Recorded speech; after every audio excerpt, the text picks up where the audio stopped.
Tchau! Sejam bem-vindas, bem-vindos ao episódio número 3. A poesia de hoje é Dona d'África, Alzati e Dança. Hoje eu conversei com a Ana Fátima.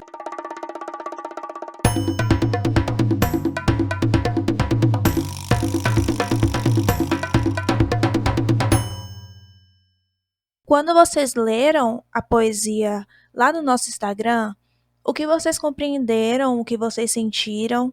Vamos ler juntos aqui um pouquinho? Dona d'África, alzati e dança. Cosa dice il Signore? Non temere mia amata, per la bruna, alzati e danza, alzati. È finito il tempo dell'afflizione, alzati. È terminata la stagione dell'azura, alzati. Non temere, perla nera, perché sei preziosa al mio cuore ed io nutro per te un'infinita tenerezza. Alzati e danza, perché è così che tu esprimi la tua gioia.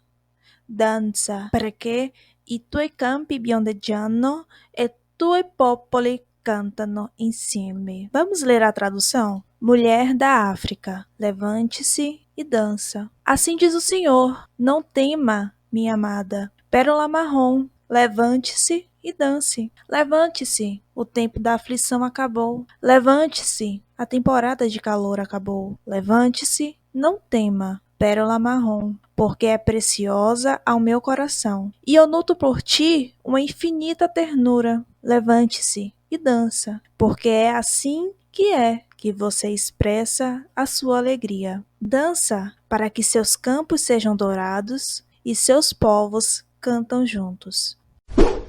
Hoje eu estou aqui com a Ana Fátima.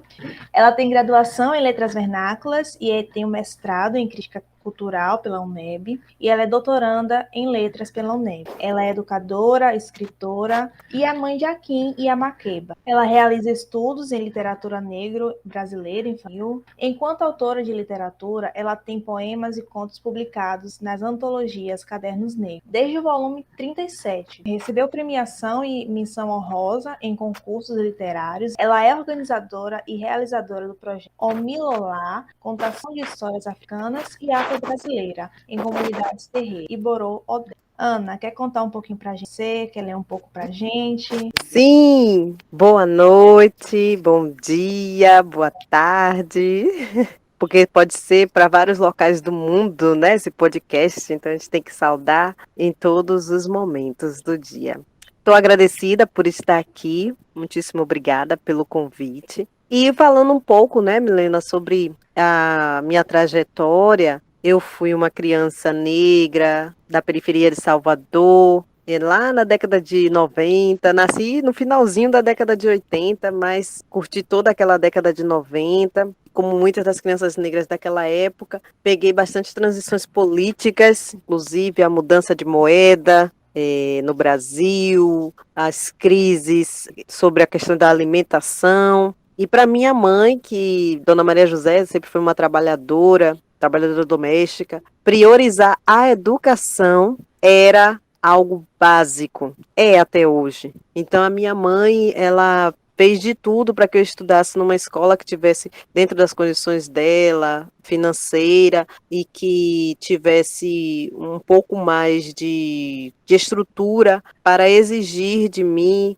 uma qualidade no pensar, no estruturar da ciência, e assim eu vencesse as barreiras, por exemplo, da falta de condições de trabalho ou qualificação futuramente. Então, era aquela mulher que plantava hoje a sementinha já pensando na árvore lá na frente. E eu sou muito grata a ela por ter hoje esse currículo que você leu e confirmando, são as mulheres pretas que fazem a sociedade, que constroem a base e o contínuo dessa sociedade brasileira. Muitas das raízes que nós temos hoje, inclusive em vários cenários de empreendedorismo, devemos a essas mulheres pretas, como a minha mãe, Maria José. E aí, nessa trajetória, o que eu tenho a acrescentar é apenas essa marca aí das mulheres de minha família, que priorizaram a educação, apesar de eu ser, até o momento, a única universitária de minha família. Eu já tenho 35 anos, mas ainda sou a única pessoa universitária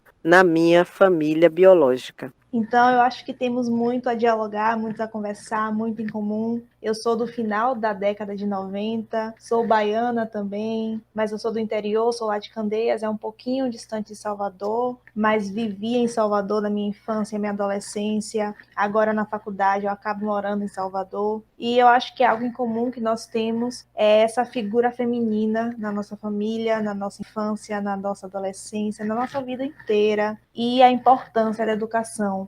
Quando você fala também que é a única universitária na sua família, eu não sou a única universitária na minha família, mas eu sou a única universitária preta em uma universidade federal. E é um orgulho para a gente mulher preta, poder fazer esse diálogo. E eu acho que podemos até utilizar uma citação da Davis, da Angela Davis, quando ela esteve aqui na Bahia, quando ela falou que quando uma mulher negra ela se levanta, toda uma sociedade se levanta com ela. E é encaminhando para a primeira pergunta que eu te faço, Ana. A poesia, ela pode estar presente em muitos momentos, momentos alegres, e eu acho principalmente agora, em momentos tristes, momentos sombrios que a gente tem vivido, principalmente no ano passado, onde tivemos que ficar dentro de casa. É uma situação muito triste até hoje, mas aprendemos que a arte é fundamental na nossa vida. Foi a arte que nos manteve um pouco de alegria que a gente tinha, a arte visual, a arte auditiva, toda a forma de arte foi o que nos trouxe um pouco de alegria nesse momento tão triste. E é diante disso que eu queria perguntar para ti se você consegue definir poesia em versos, algo tão pequena a palavra, mas carrega algo muito enorme, carrega um sentimento muito forte, muito grande. E eu queria saber se para você, o que é poesia? Poesia para minha vida. Por que eu falo vida e parece tão redundante, mas não, é o mais singular que a palavra pode representar. Eu outro dia conversava com meu pai literário, o poeta, contista, músico Tata Landeonaualê, e a gente conversava justamente sobre o significado de um texto poético, né? Você pode ter um texto em prosa e ele ter poesia. Você pode ter uma crônica e ela ter poesia.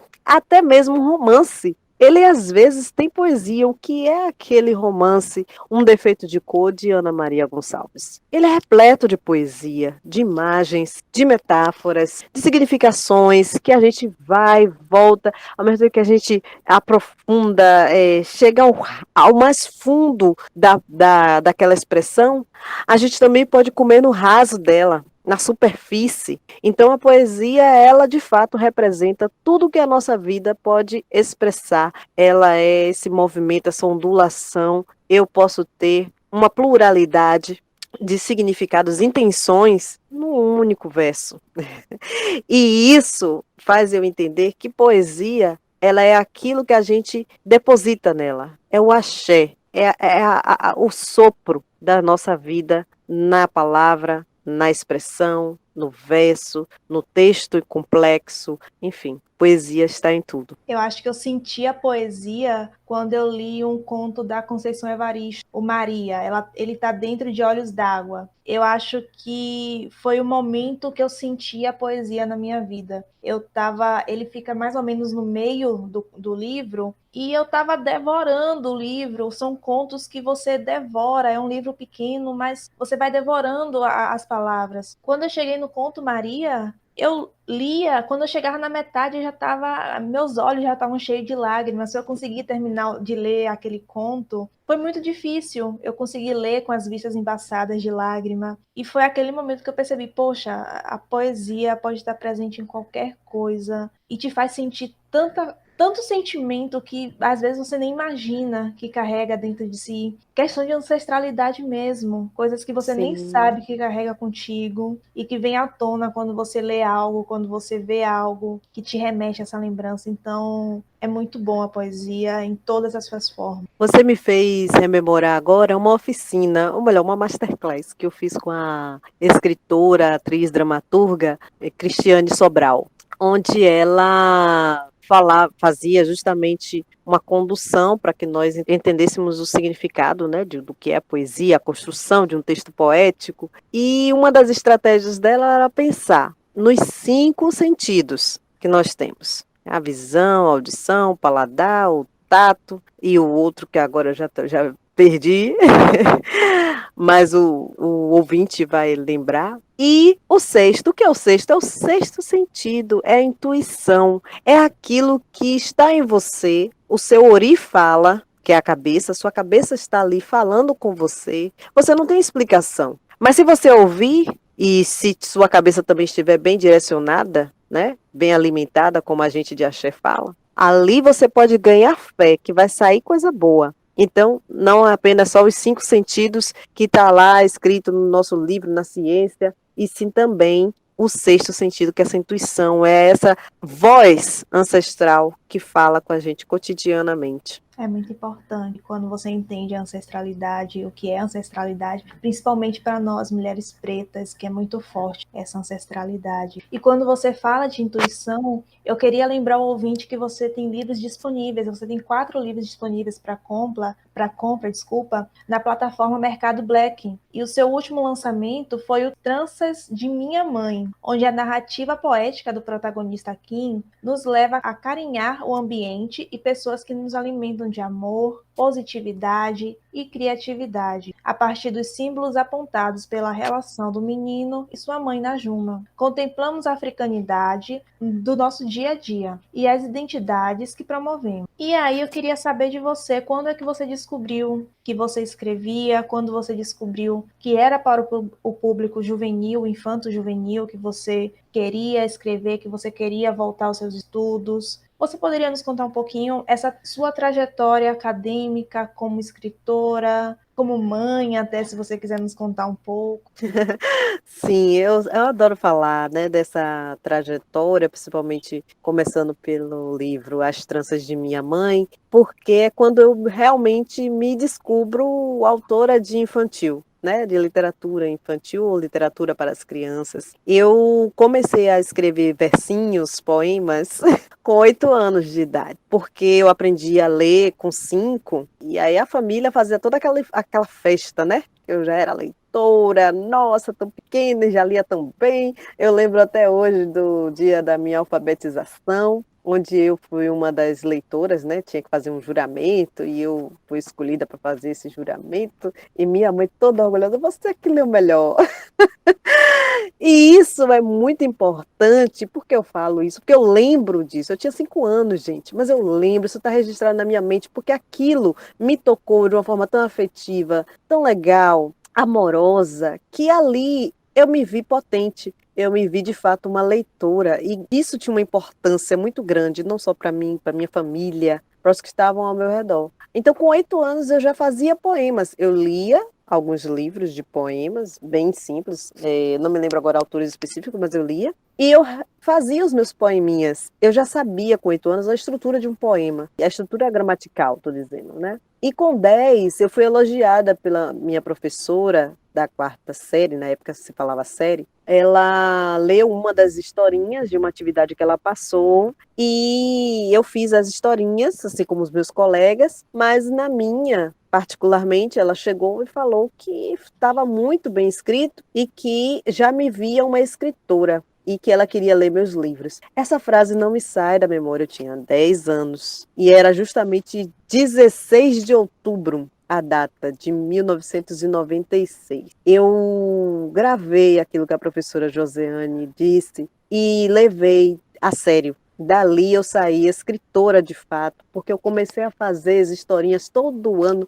Eu pegava um caderno e ia fazendo as historinhas e revisando, já entendia de revisão na minha cabeça, eu tinha que fazer o texto mais bonito possível e lia para minha família, até que o racismo me bloqueou aos 15 anos, porque começou a dizer que ser escritor não era profissão, que eu tinha que arranjar uma coisa séria para fazer, para ganhar dinheiro, para ganhar vida. E eu não conseguia, devido também a esse racismo institucional, não chegava a meu repertório autores negros. Eu lia Lima Barreto, mas não sabia que ele era negro. Eu lia Machado de Assis, mas não sabia que ele era negro. E essas ausências, né, essas relativizações que a educação naquela época, na década de 90, fazia e no início dos anos 2000, me custou um bloqueio de quase 10 anos sem escrever, sem me expressar, porque eu não me considerava mais escritora, eu não poderia ser aquilo não ia me levar para um lugar positivo. Mas, retomando a escrita com 22 anos, já estava lendo Cadernos Negros, já tinha participado de movimentos negros na universidade e fora dela, contato com autores baianos e autoras baianas negras. Isso foi muito importante para eu, de novo, retomar a minha escrita, dar uma voz bem particularizada, firme a ela, entender que eu poderia participar de tudo e qualquer coisa. Mas aí eu também já estava professora, né? Já tinha a tal da profissão que disseram que eu tinha que ter. Então, eu uni o útil ao agradável. O curso de letras me deu base para que eu aperfeiçoasse a minha escrita literária. E eu só vim entender isso quando eu saí da universidade, né, da graduação. Então, eu comecei com blog, do blog, lá para o início do meu mestrado, em 2014, eu me joguei em concursos literários, fui selecionada nos 2 concursos que eu prestei, e isso foi me dando uma confiança que eu entrei no Cadernos Negros, também de cara com muitos poemas, e ali eu fui dizendo, poxa, de fato,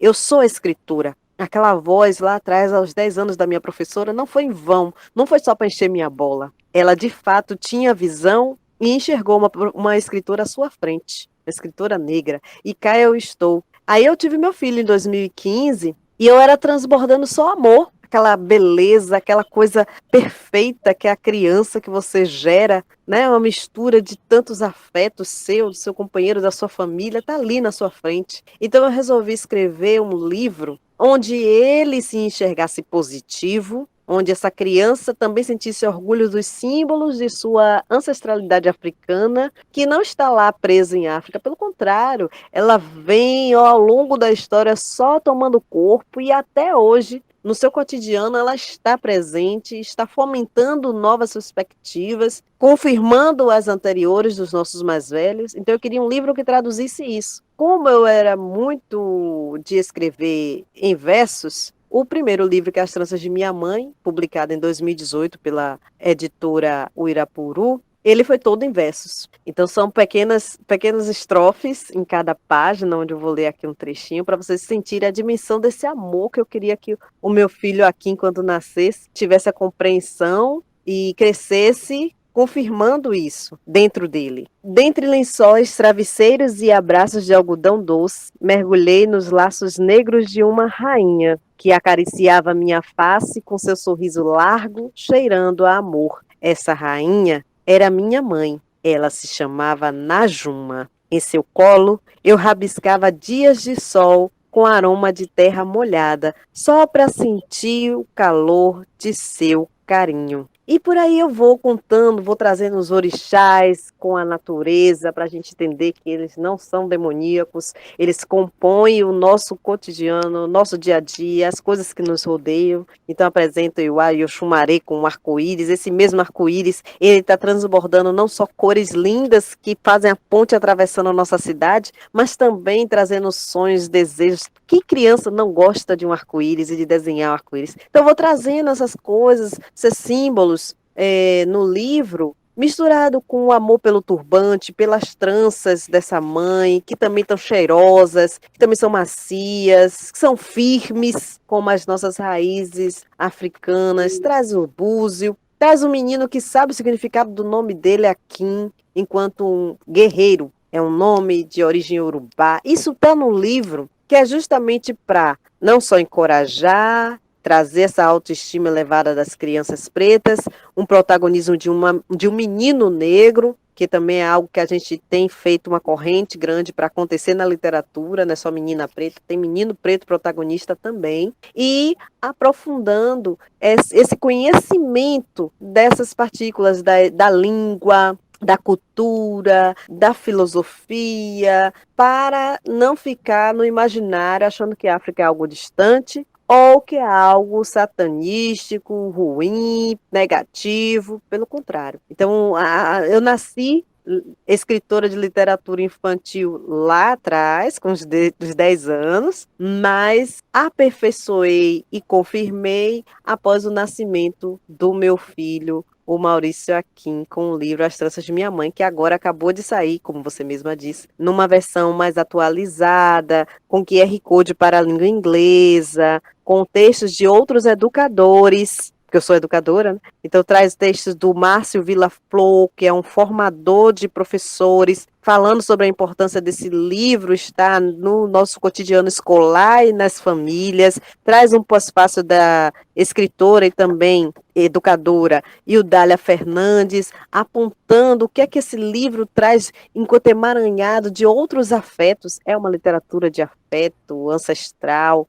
Então, é um livro agora com a Erejinga Educação, que é a editora a qual eu lidero, cheio de tramas, de tranças, de outras vozes para confirmar esse lugar do protagonismo das nossas crianças.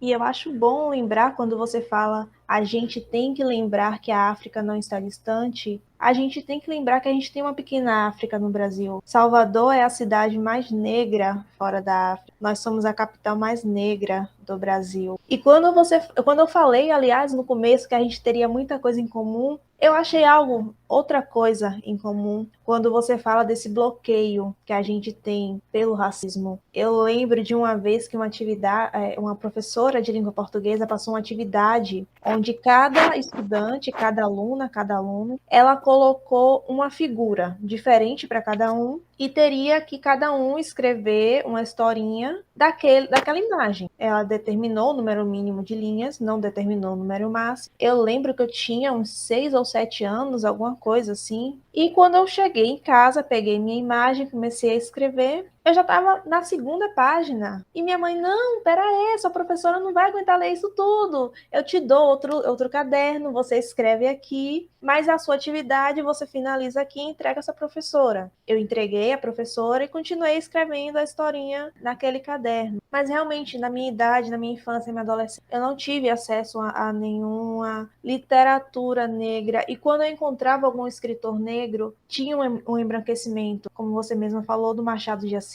A minha vida inteira eu enxerguei Machado de Assis como um escritor branco. Quando eu cheguei aos meus 17, 18 anos, que eu descobri que Machado de Assis era preto, fez um boom assim na minha cabeça. Meu Deus, como assim? E as imagens dele mostram que ele era branco. As imagens de livros didáticos mostram que ele era branco. Como assim ele era negro? E aí eu lembro que até quando eu entrei na universidade, eu não sentia esse pertencimento. Às vezes eu olhava, apesar de Salvador ser a capital mais negra, eu olhava dentro dos corredores, eu não me reconhecia às vezes. Os colegas eram brancos, a maioria. Meus professores, eu só tive uma professora negra até então, naquela época, antes da pandemia, que foi a professora Florentina. Eu não sentia esse pertencimento. Eu olhava e falava, por que eu tô aqui? Até o dia que eu recebi o livro Ponciá Vicêncio. Eu senti uma proximidade muito boa com esse livro. Decidi, após terminar, conhecer os outros livros da escritora, da Conceição Evaristo. Só que eu nunca esqueci essa proximidade que eu tive de imediato com o livro Ponciá Vicêncio, onde tem um avô da Ponciá Vicêncio, que ela não chegou a conhecer. Enfim, aquela história do Ponciá Vicêncio. Até que essa semana eu tinha ido visitar a comunidade remanescente de Quilombo, do Monte Recôncavo, que fica aqui em São Francisco do Conde, que era a comunidade do meu avô, do meu finado avô, que faleceu 2 anos antes de eu nascer. Fui lá, mas após ler o livro eu não tinha ido lá ainda. Quando eu cheguei lá, que o pessoal estava me contando as histórias. Ah, seu avô era assim, seu avô isso, seu avô aquilo. Eu falei, meu Deus, eu senti tanta proximidade com aquele livro, porque era o livro que praticamente contava a minha história. E eu não sabia. E mesmo assim eu senti algo muito forte por esse livro. Então, quando você fala da representatividade, essa representatividade que a gente precisava ter para não ter esse bloqueio, eu enxergo isso. Talvez se eu tivesse lido alguma literatura negra, alguma escritora negra, algum escritor negro na minha infância, na minha adolescência, eu não sentisse esse bloqueio, eu não sentisse essa sensação de não pertencimento. Eu demorei muito a entender que eu posso sim ser acadêmica, que eu posso ser pesquisadora, que eu posso ser escritora, que eu posso ser o que eu quiser. Então, eu queria te fazer mais uma pergunta. Esse poema que nós lemos logo no começo do podcast, ele na tradução ele se chama Mulher da África, Levante e Dance. E em 2011, a escritora Elisa Quindané, Ela fez parte de uma campanha onde tinha o intuito a premiação do Nobel para as mulheres africanas. E em suas palavras, nas palavras da escritora, ela diz que as mulheres africanas tecem a vida. E eu sempre li esse poema como algo que levantava a autoestima. Até cheguei a fazer a ligação desse poema, com aquele livro infantil do Emicida, o Amoras, o corpo negro, o corpo preto, ele pode ser lindo na sua cor, em suas formas, em seus traços. E só com meus 23 anos que eu pude sentir isso, que eu pude enxergar isso, que eu posso ter essa autoestima que eu tenho hoje, que eu estou construindo hoje, aliás. E aí eu queria perguntar para Ana se em seus estudos, e principalmente como mãe de duas crianças pretas, o Akin e a Makemba, ela pode me recordar se eu falei o nome correto, em uma sociedade que até hoje é cruel com a nossa infância, a infância da criança preta ainda é muito roubada por esse racismo. E aí eu queria saber dela como podemos ensinar nossas crianças a amarem o seu corpo afro. Sim, essa sua pergunta, ela me levou para vários lugares, vários lugares. Realmente esse poema da Kidané, ele é como se fosse uma linha onde nós andamos, mas ao mesmo tempo vimos abismos, né?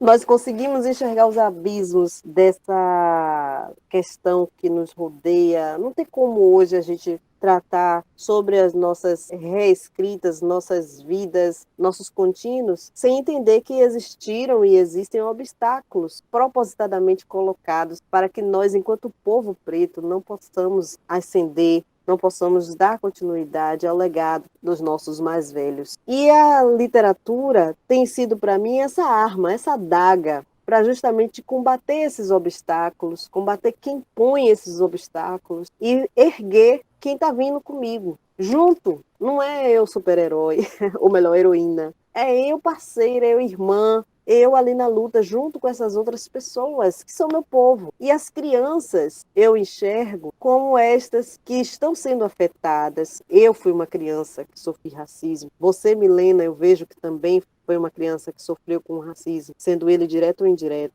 E eu olho para os meus estudantes e vejo que eles também estão sendo atingidos cruelmente pelo racismo. Então a literatura infantil e infanto-juvenil tem sido a minha adaga para tentar cortar delas essas veias racistas e elas conseguirem fluir, seguir, sem medo. E um dos livros que eu escrevi recentemente, pensando nisso, né, pensando nesse enfrentar dos medos, todos os meus livros acabam falando um pouco sobre esse enfrentar dos obstáculos. O Makeba vai à escola, e aí o nome da minha filha é Makeba, justamente por conta do livro, porque o meu filho, o Maurício Akin, eu dei o nome a eu e o pai dele demos o nome Akin a ele depois que veio o livro As Tranças de Minha Mãe. E o Makeba vai à escola, não existia minha filha. E eu quis homenagear a cantora sul-africana Miriam Makeba, que lutou tanto tempo contra o apartheid, contra os vários tipos de retaliações racistas no mundo, e amava o Brasil, cantava muito Jorge Benjor,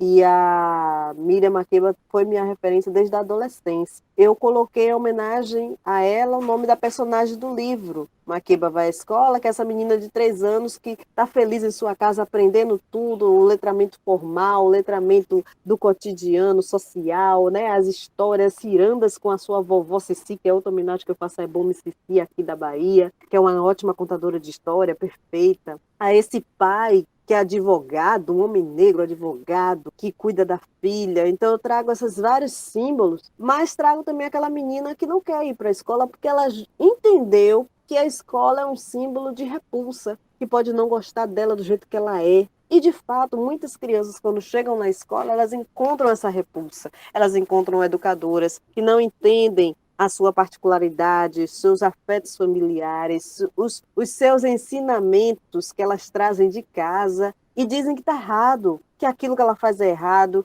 que a forma como ela fala está errado, que como ela brinca está errado. E essa criança vai sentindo o peso disso, vai deixando de brincar, vai deixando de falar, vai deixando de se expressar e, de fato, vivenciar a infância. Então, Makeba vai à escola é essa crítica para que a criança não tenha medo de ir para esse lugar, e esse lugar vai respeitar ela na diversidade dela. da forma como ela é. E lá ela também vai ensinar, não vai só aprender. Consequentemente, depois veio o Tundê e as Aves Misteriosas, onde eu tenho um menino que vai trazer para a gente justamente essa vida do quilombo, e é muito bom você falar sobre esse seu pertencimento quilombola. E o Tundê é esse menino também, que é nascido num quilombo aqui no Brasil. Eu não especifico justamente para que todos que são quilombolas se sintam nesse lugar do Tundê. Ele resolve contar para a gente uma das histórias que a mãe dele conta, que é o que nossas crianças fazem. A gente conta a história para elas, elas contam para a gente na forma delas. E a forma como o Tundê vai contar essa história para a gente é colocando o nome dele no personagem, que mora lá na Nigéria. Ele sabe onde fica a Nigéria, fica no continente africano. Ele sabe o nome de alguns artistas que são da Nigéria. Ele sabe a estrutura das esculturas que tem em alguns países africanos. Compara um dos lugares, que é as Ilhas Maurício, com Maragogi-Pinho, que é uma comunidade aqui da Bahia, e onde temos a escultura de barro enquanto premissa ancestral, né? Um desses legados que os nossos mais velhos africanos deixaram para nós aqui, a gente vem mantendo. Então, o Tundê vai apresentando tudo isso, mas chega um momento que tem uma situação, problema na comunidade, e ele não fica parado, ele vai atrás resolver e se conecta espiritualmente com a natureza, através do símbolo da árvore baobá. O baobá conversa com ele. Nossa, aí eu falo na roda das crianças, o baobá abriu a boca e falou, na cabeça do Tundê sim. Isso é uma conexão espiritual. E a gente já vai conversar isso com as crianças, porque elas já trazem essa sabedoria. A gente não está trazendo nada novo. As crianças conversam com outras vozes que a gente, depois que cresce, deixa de ouvir, às vezes, né? Às vezes. Então, o Tundê vai mostrar isso. Olha, gente, essa criança já tem a sua espiritualidade aguçada. Basta só se conectar, deixar fluir. Deixar acontecer. É dentro da literatura que eu vou achando essas brechas de sinalizar que a gente honre a infância, que a gente ouça as nossas crianças, porque elas trazem também uma sabedoria e a gente aprende com elas. E elas também vão aprender com a gente, as manhas, né? Como driblar. Por isso que o nome da editora é Ereginga. É a ginga das crianças, a ginga dos hereis, que a gente tem que aprender para sair cortando todos os males, driblando esses desafios do mundo aqui, brutal, nosso cotidiano, dos desafios, inclusive os desafios acadêmicos. Então é na ginga do herê que a gente vai colocar os pontos nos is e também vai tirar os pontos dos is para fazer valer a nossa história pela ótica positiva de nossa ancestralidade e filosofia africana e diaspórica. E quando você fala, as crianças, elas ouvem o que nós não ouvimos, e falou desse contato com a natureza, antigamente eles tinham mais esse contato com a natureza. E minha avó, a finada Dona Isabel, ela contava que onde ela morava, nesse Monte Recôncavo, meu avô, aconteciam muitas coisas, e coisas que não podiam ser explicadas. E quando eu volto lá no Monte Recôncavo, realmente as pessoas me contam, e não são as mesmas pessoas, e não são os mesmos locais. Então, realmente foram coisas que aconteceram. Às vezes a gente não entende, às vezes a gente pode até duvidar, mas não. Então a gente tem muitas respostas, muitas. E ainda sobre a educação, eu li uma matéria uma vez onde crianças brancas nas escolas, elas são mais acariciadas na cabeça, recebem aquele carinho na cabeça, beijinho na cabeça, do que as crianças pretas. E geralmente crianças com cabelos crespos. E essas crianças sentem essa falta desse carinho, essa falta desse beijo. E aí eu queria seguir para uma última pergunta para Ana. O que nós, professores, principalmente professores de educação infantil, podemos fazer pelas nossas crianças, fazer com que elas se sintam mais amadas, mais acolhidas, mais respeitadas como seres humanos? Eu acho que é essa a última pergunta que fica para Ana. Eu tenho sentido muita gratidão, e gratidão no sentido mais alto da palavra. É grata mesmo a todas as vozes que falam comigo e eu consigo traduzir isso nas palavras dos livros. Eu tenho tentado vencer os medos. Eu fui uma criança com muitos medos, uma adolescente com muitos medos, jovem com muitos medos, e hoje mais velha, começando, né, a ficar mais velha, eu tento vencer cotidianamente os meus medos, eles estão apenas na minha cabeça. E claro, estão na cabeça de uma coletividade, mas eu sei esse fio condutor, então já que eu sei, eu tenho que tentar encerrar ele. O medo de escrever e me frustrar com a escrita já passou. Hoje eu escrevo e estou tentando, justamente com oportunidades como essa, do podcast, das lives, das rodas que a gente está voltando, né, aos momentos presenciais, devagarzinho, com todo o protocolo. Então, tentando, de novo, passar a mensagem de a gente tem sim muitas barreiras, tem uma luta antirracista para vencer, mas a gente tem a potência, a gente tem inteligência, a gente tem instrumentos, acesso estamos cada dia mais ganhando na unha, então podemos sim sermos o que quisermos, a profissão que quisermos, e claro, não vamos esquecer que juntos nós seremos mais fortes, conquistaremos, e a literatura tem sido essa forma de eu comunicar que estou vencendo e levar uma galera comigo. Por isso nasce a Erejinga Educação Editora, para justamente fortalecer muitas escritoras e escritores negros, porque ela é especializada em autoria negra, que estão aí querendo uma oportunidade de ter sua voz no mundo, no formato livro, e encontram barreiras mil, inclusive de outras editoras, né? Então, tenho tentado furar esse bloqueio com todas as manhas possíveis que os eres me dão, para essa galera, esses irmãos e irmãs, também galgarem seu espaço na comunidade literária. Então, desejar aí um sucesso, bons ventos ao podcast, a toda a turma, que a gente consiga manter a rede viva, porque não adianta a gente fazer ações como esta, né, pontualmente, sem, de fato, gerar uma continuidade, que essa voz ecoe e passe por muitos e muitos anos, ventos, e outras pessoas possam conduzi-la cada vez mais aperfeiçoando e levando mais irmãos e irmãs juntos. E é com essa fala linda da Ana Fátima que nós terminamos o episódio de hoje, e eu termino indicando novamente a plataforma Mercado Black para que vocês possam adquirir esses livros, essas literaturas, essas escritas tão lindas, não só para suas crianças, mas para vocês, como professores, como pais, como pessoas. Então é isso, um beijão, até a próxima. Nero dipinto di blu, felice di stare lassù. E volavo felice, più in alto del sole ed ancora più su. Mentre il mondo pian piano spariva lontano laggiù. Una musica dolce suonava soltanto per me.